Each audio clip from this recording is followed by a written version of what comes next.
Morning. I'm here to present a study on vision-related quality of life in patients with traumatic retinal detachment.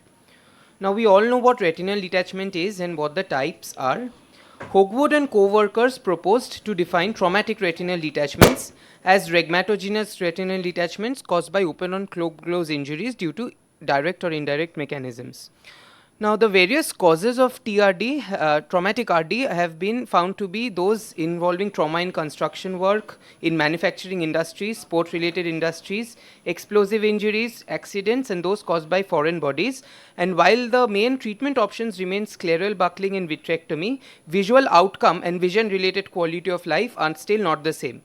The IND-VFQ33 questionnaire is a culturally valid questionnaire for the same purpose, which has three domains: the general function, psychosocial function, and visual function.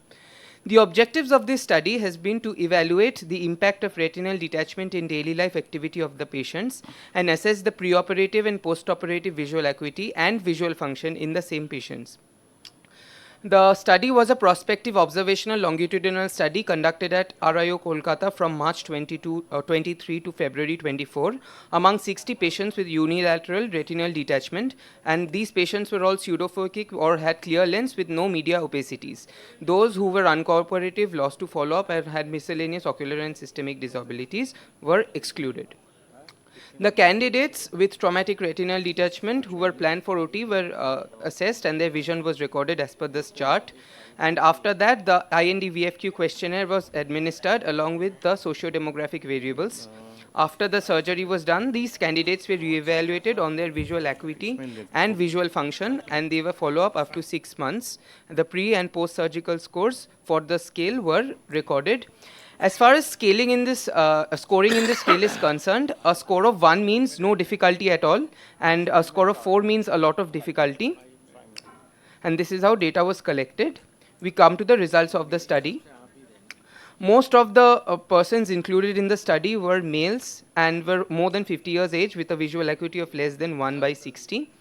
As far as the time of presentation is concerned, more than 6 months maximum presented after trauma. And among blunt and penetrating trauma, the most important cause has been trauma due to projectile objects. As far as the retinal findings during presentation were concerned, most of them presented with a large break or hole noted at the superior temporal quadrant, and some also showed grade C and D PVR changes, subretinal tractions, and other such features. Most of them were planned for vitrectomy with SRF drainage and tamponade, while around 35% had Bryant-assisted vitrectomy done.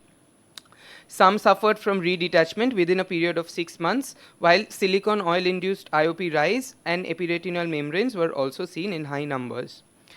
Now, coming to the employment status and the economic part of this study, 8 subjects were already unemployed when they presented to us, and many had to either change their profession or got unemployed in the due course of 6 months, even after surgery was done.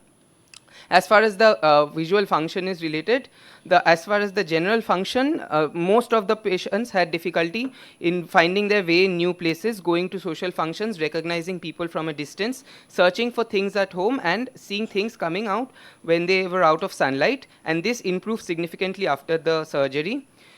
After the eye surgery, most could enjoy social functions more than before and had better vision in sunlight while seeing vehicles.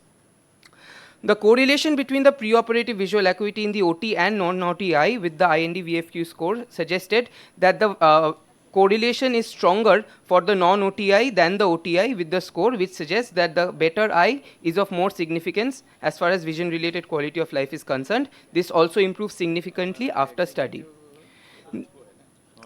Coming to the age-wise distribution, even though general function was better after surgery among the 25 to 50 years age group, the psychosocial satisfaction was better among those of more than 50 years age. Here are a few cases, and coming to my discussion, it has been seen that there is significant impairment, and this increases with higher age and female gender, and the mental health is more affected among the 25 to 50 years of age group. To conclude, I would like to say that more such studies should be undertaken, and care of the better eye is of utmost importance in cases of traumatic retinal detachment. Urgent referrals and screening of the at-risk population with special emphasis on the psychosocial well-being of the patients helps in dealing with such cases. Here are my acknowledgements and here are my references. Thank you. You mentioned about the fact that to have a detachment, you need to have some kind of penetrating object going into the eye. Sir, So blunt can the and blunt penetrating. traumas also cause RDs? Yes, sir. I have shown in this slide. No, that's fine. That's I'm just asking your question.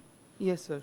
They have been found to see other than trauma with any projectile objects may cause RDs. It has been seen in the study, and they But are even more the in blunt number. traumas can cause Yes, sir. detachments, which is quite oftenly seen, a blunt trauma. So basically, a trauma causing to the globe can cause a Yes, detachment, sir. whether it's projectile Yes, or sir. And these non-projectile. cases present late because So, they often don't so you have to present. keep this thing in your mind very, very clearly. Yes. So that's it. Right. Thank you.